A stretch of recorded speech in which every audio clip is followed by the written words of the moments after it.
Hi everyone, welcome back to depression-youarenotalone.com. Behind the scenes, as always, is John. You want to say hello? No. And to my right, hey, where'd Shannon go? Who knows? Has anybody seen Shannon? I think she's out chasing squirrels. Then we're gonna have to go back to the last video, and see if she's in it. I don't remember the last time I saw her. Yeah, she was in there. She was? Okay. But we're going back 2 weeks. Yeah, well, we misplaced her. Actually, folks, Shannon's not here because her mama is not feeling well.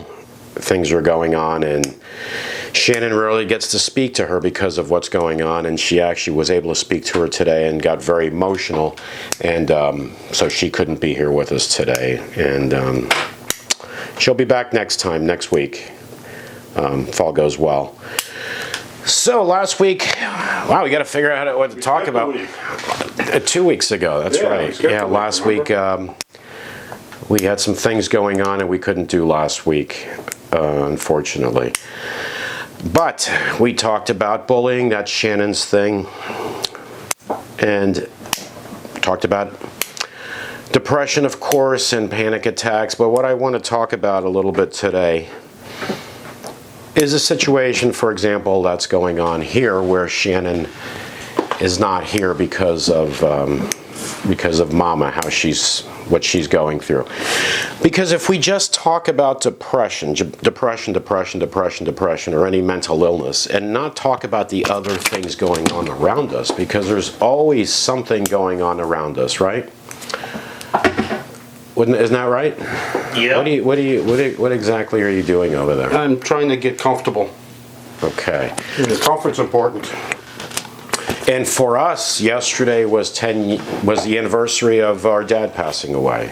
So, of course, not that you don't think about your parents or those you've lost all the time. We do every day, but on those days you remember and tend to look at pictures and have thoughts and memories, and good and sad, but it's part of life. That's why we need to talk about other things going on in our lives. That's why we talk about bullying. If you're battling depression or it's causing depression, and people are attacking you, we got to figure out a way of protecting ourselves. As I said in the last episode, we can't always be victims, right? Wouldn't you agree with that? I mean, sometimes we are victims. A lot of times. A lot of times we're victims, right? Anything that's done to us that we didn't ask for, we didn't cause, wasn't our fault, we're victims. But then sometimes we cannot allow ourselves to be victims. No, sometimes we got to fight back. Of course. Just the way it is. Or walk away. Or walk away. But walking away from something you can just walk away. That's fighting back. That's probably one of the best things you can do for your mental health. Instead of being angry. Yeah, just let it go. Instead of being angry and wanting to butt heads with someone, just walking away. And sometimes you have to do that with your own family members. A lot of people Because sometimes your family member is someone who can hurt you the most, more than a stranger that you don't care about, right? You don't have any emotional ties to that person. So you can easier possibly to walk away from somebody like that. And if you can, you should. There are people that live in chaos. They have to have chaos. If there's no chaos, they'll create it. For me, I'm not doing it. I've known people like that, even in my family, and I won't do that. There's a lot of people like that out there. I'm not living under chaos. If I'm battling depression, why would I want chaos that I didn't cause, or be around someone who's causing chaos? Because that's all they know. That's their comfort zone. This lady had sent me a message too, thanking us. She actually said, "Thank you for creating this site," which I thought was very nice, and thank you so much for saying that, and for us posting so many different articles about so many different things. Because we do post articles about everything on our website, including recipes, pets, PTSD, all kinds of mental illnesses and other illnesses, and just life, just things about life. Because there's a lot going on in our lives, and we need to work on distracting our minds, as I've always said, instead of being focused on, oh, wow, this is bad. Is this going to get better? This is never going to get better. This is never... Music, for example. Anything we can do to distract our minds, to not be in that cycle of, this is just never going to go anywhere for me. Just negative, negative, negative, negative. As I said before, a lady that thanked us for posting recipes, right? Yeah. Remember when I said that? Because cooking was something she always enjoyed doing. And what did depression do? Stopped her from doing that. Because that's what it does. It just stops a lot of people from doing a lot of things. from doing things you should be doing. And then it's this cycle where things just start to get worse, worse, worse, worse, worse. Easier said than done. I think most things that are worthwhile usually are, right? Yep. It's easy to say, well, you got to do this, you got to do that. Well, yeah. It's easier to say it than to actually do it. Yeah, it is. It is, unfortunately. But it's with anything. But, you have to look at, when I say you, me, all of us have to look at every aspect of our lives, our relationship. Are you in a relationship where you don't feel you're being supported? That's a huge thing with mental illness, right? You don't feel you're getting that support that you need. And sometimes you're not getting that support that you need. It's true. Sometimes it's like, what is it, 80% of the people that have a mental illness don't get support from their families? No, or they maybe don't. more. I mean, I've heard 80%. You know what it is, and I think I mentioned this before, I'm not sure. Like if someone in the house is a diabetic, or if a child is a diabetic, right, the parents or friends, or they understand that, right? They understand, oh. They can see it. And they understand that, oh, my child or my wife or my husband, whatever, is a diabetic. Oh, we got to watch their diet, or we got to watch this, we got to watch that. They understand it. When it comes to mental illness, depression, I have an article. Actually, we should have pinned it so people can find it, called Loneliness. Oh, that we can pin. That's not a problem. If let's pin that. So if anybody wants to go and see that article I wrote, it's called Loneliness. Some of you may have read it already. Shannon's not here, so we can do that, right? Because she's in that article. So now, well, she's not here. We can talk about her. Right? Yeah, why not? Did you see that dress she was wearing the other day? Yeah, I know. It's hideous.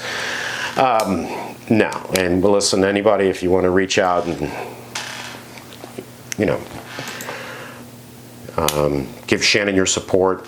She's going through a very difficult time right now, and again, that's why she's not here. But people understand what they know, and mental illness is so scary to so many people that don't have it, that have somebody who has it. Just think about a child living in a house, and the parents know there's something wrong, but they leave that door closed.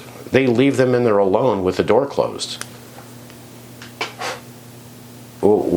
Does that make sense? Or a wife or a husband that has mental illness, and the partner or the spouse or whatever it may be, significant other, whatever you want to call it, starts to pull away. I don't know what to say. I don't understand this. I don't know what I can say. I don't know if I say something, is it going to be helpful? Is it going to be worse? And those that actually do make things worse. You need to get over this and snap out of it, snap out of it, snap out of it. That is just something that is just so hard to hear when someone says that to someone struggling. For me. For me and for any others out there who've heard that, who've been told that. Just snap out of it. Come on. Yeah, that always works. Yeah, of course. It's so easy. It's like these guys on the internet telling you how to get rich. Right? Yeah, you get rich real quick. You get rich by trying to sell people things that tell them how to get rich. That's how you do it. Right? That's how they do it. That's how they do it. Remember that guy was late night at 2 o'clock in the morning on the yacht with all the women hanging around him? So, yeah, if you buy my stuff and pay me, you're going to have a yacht and women just hanging all over you. Of course, that's absolutely reasonable to believe. And I kind of miss Shannon here. I got to be honest with you folks. I miss her being here because I know she's hurting right now, and I feel bad for her because I know she's feeling very sad. So I'm a little bit off. We're going to keep this a little short today as well.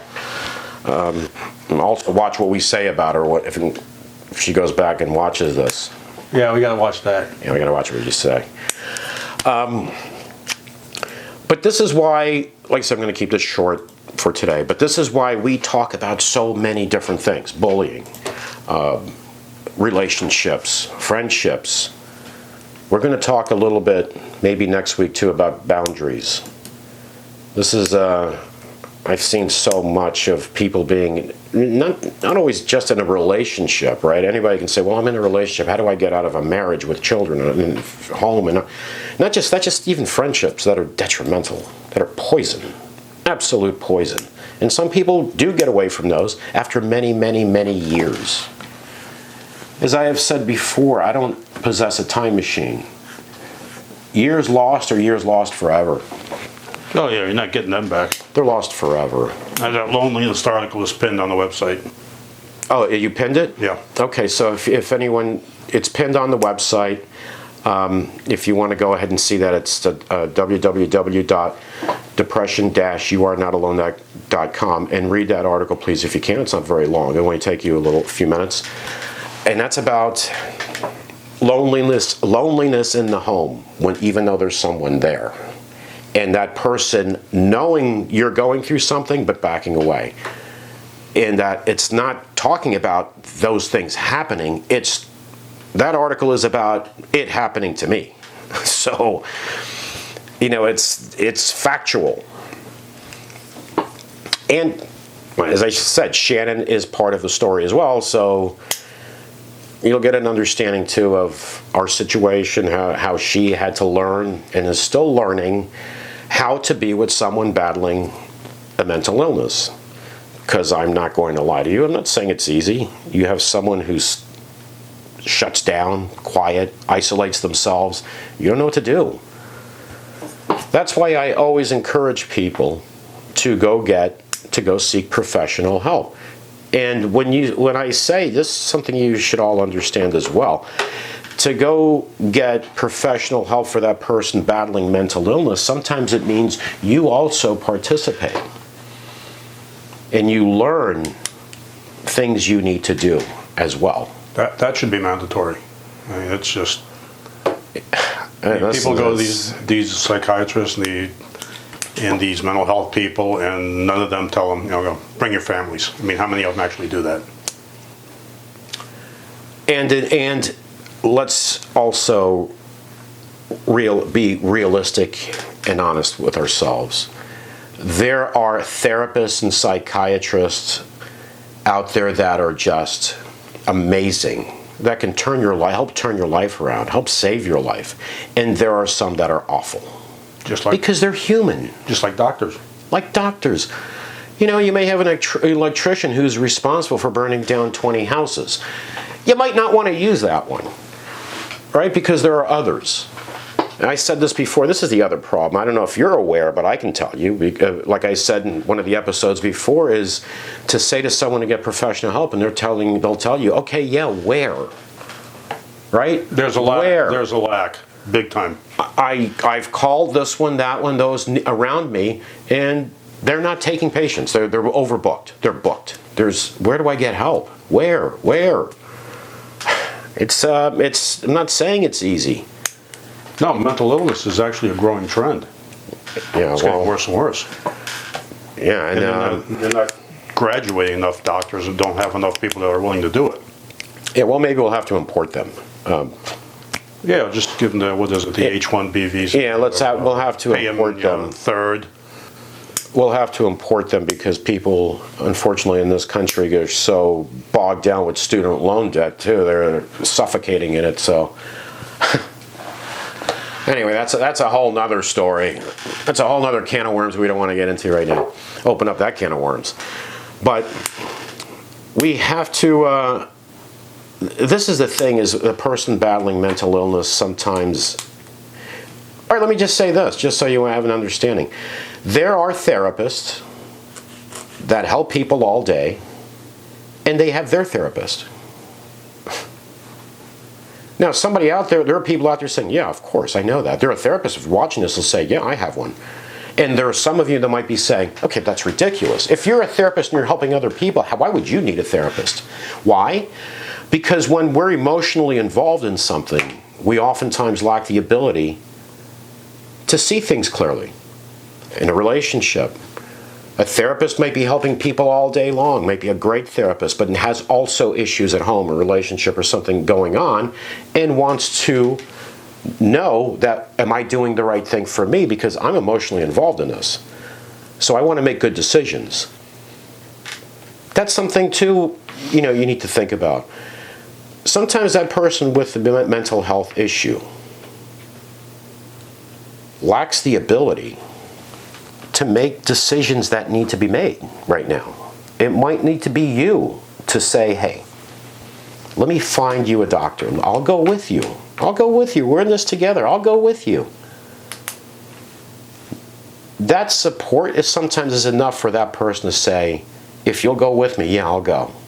Because you'll hear that a lot. If you do it with me, I'll do it. Because the people are scared. Sometimes embarrassed. There's nothing to be embarrassed about if you have an illness. A lot of people don't know that they do. Yeah, but some people that They can't do, recognize especially when it's mental illness, like I said, there are people who tell you, oh, by the way, I'm a diabetic. There's no problem telling people that. They'll tell you. Or I have this or I have that. But if they have a mental illness, they don't want anybody to know. Not too much stigma. They don't want anybody to know, of course. And we're going to, like I said before, I don't want to be the downer here, but we're not going to do away with the stigma. That's setting a goal that's just unrealistic. I believe in just being honest and realistic. To make things better, yes, that should be the goal.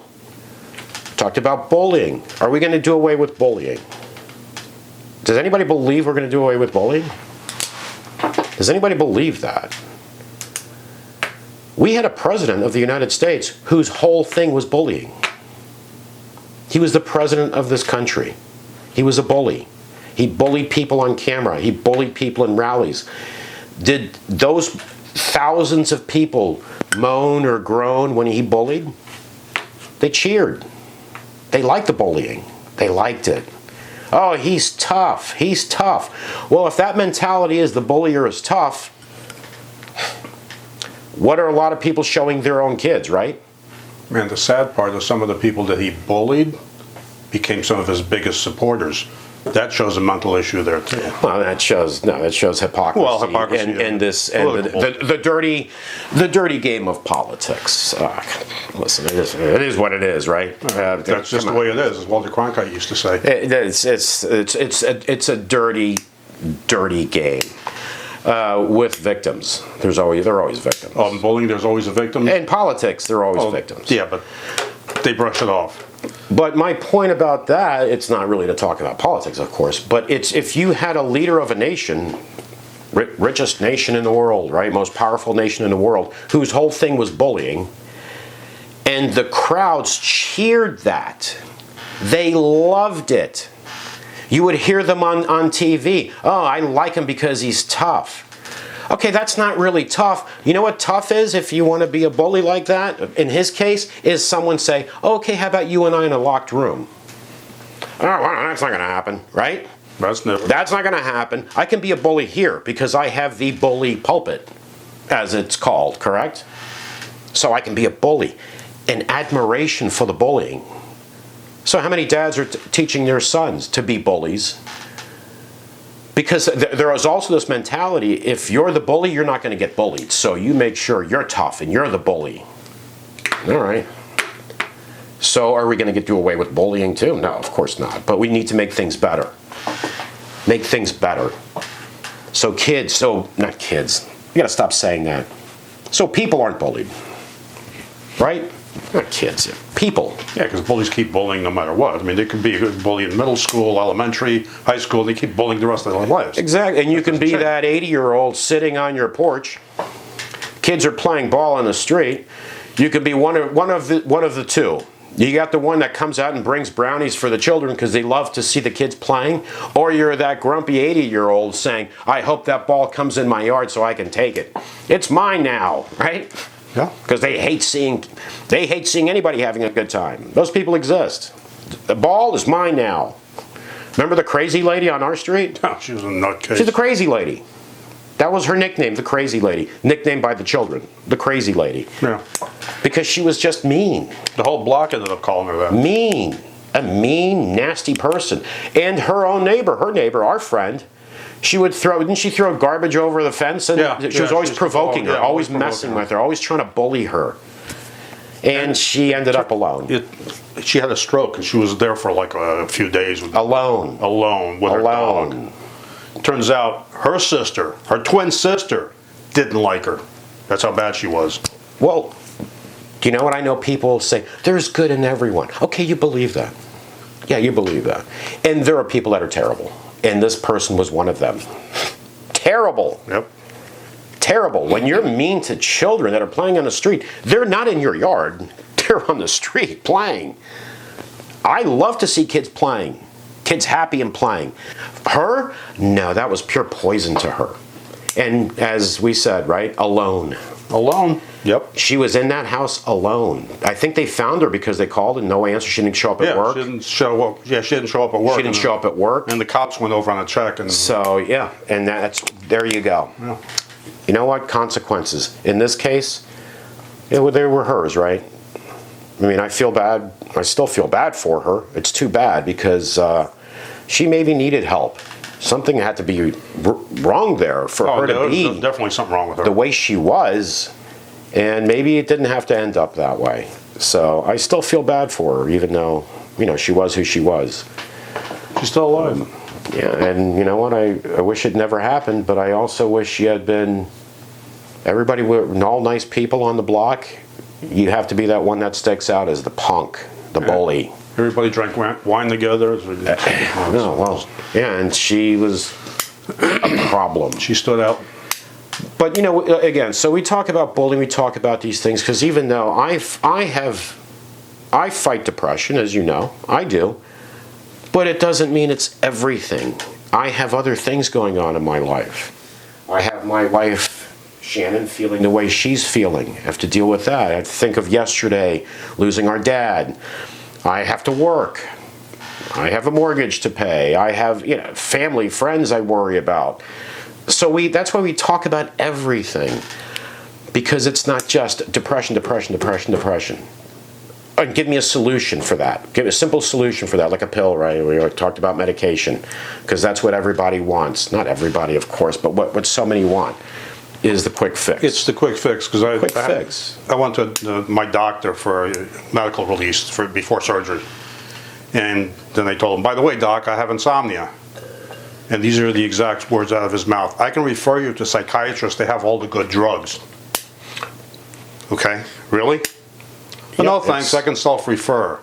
But that's what a lot of doctors do too, right? It's just push drugs. Yeah, it's just, you know why? Because if I could knock out more people, Yeah. I'm going to make more money. Yeah. Like I would go to my doctor's office. I didn't talk to the doctor. It was a nurse practitioner. I'm like, is there a doctor here anywhere? There was, I'm sure, but I didn't see him. But everybody I know goes to, their doctor is now a nurse practitioner. The doctor, who knows where the hell that It's great too when you have let me make a 9:30 appointment early in the morning. It's 11 o'clock and you're still there. And haven't even been seen yet. Why? Because it's about volume. Yep. It's about volume. I had a doctor, well, I'm not even going to say her name. She was our family doctor. This was 18 years ago, 16 years ago. And she would ask me about the kids, how are you doing, ask about home life, before we would get into why I was there. And that just, it doesn't happen anymore. All right, folks, well, listen, we got to get going. Again, we kept it short because Shannon's not here, but please follow us on YouTube and Twitter, and give us a like, please, and subscribe. It's free. And we'll be back next week, and Shannon will be here with us as well. Thanks so much, and we'll see you next week. Bye-bye.